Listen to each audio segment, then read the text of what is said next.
पंतप्रधान नरेंद्र मोदी यांनी paper leak प्रकरणात कायदा करणार असल्याची घोषणा केल्यानंतर सोनम वांगचुक यांनी आपलं उपोषण मागे घेतलेलं आहे। त्यानंतर आता नागपुरातील संविधान चौकात उपोषणाला बसलेले सुगत रामटेके आपण या ठिकाणी बघू शकतो, ते सुद्धा आपलं उपोषण आज मागे घेणार आहे।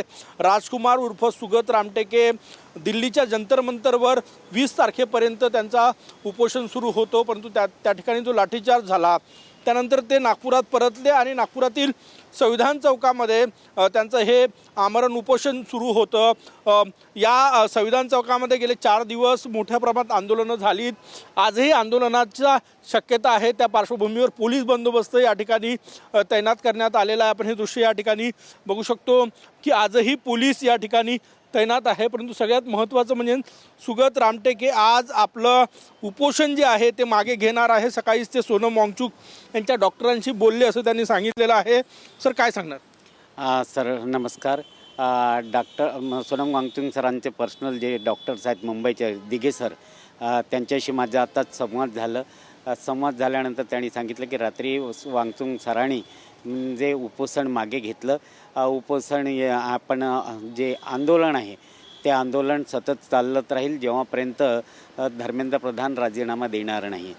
दुसरी गोष्ट की जे उपोषण तुम्ही आता वांगचुक सरांनी मागे घेतलं, तुम्ही मागे घेणार आज? होय, वांगचुक सरांनी मी संकल्प केला होता, वांगचुक सर जेव्हापर्यंत उपोषणाला राहतील, आमरण उपोषण हडतालवरती, तेव्हापर्यंत मी पण राहील आणि त्याप्रमाणे जेव्हा ते सोडतील त्याप्रमाणे मी पण सोडीन।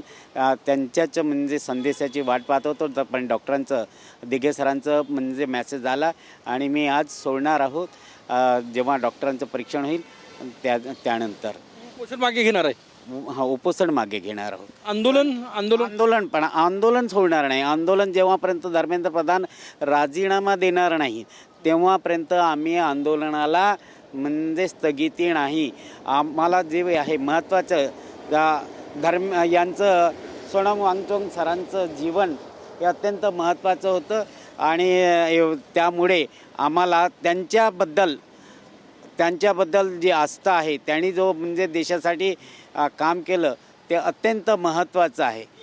म्हणून त्यांच्या सपोर्टमध्ये आणि आपण हे दृश्य या ठिकाणी बघू शकतो की आज ते सुगत रामटेके जे आहे ते आपलं उपोषण मागे घेणार आहे। सकाळीच ते सोनम वांगचुक यांच्या डॉक्टरांशी बोललेले आहे।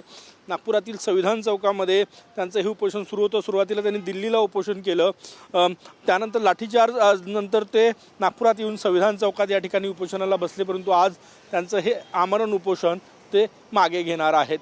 कॅमेरामॅन सचिन सयामसह गजानन उमाटे, TV9 मराठी, नागपूर।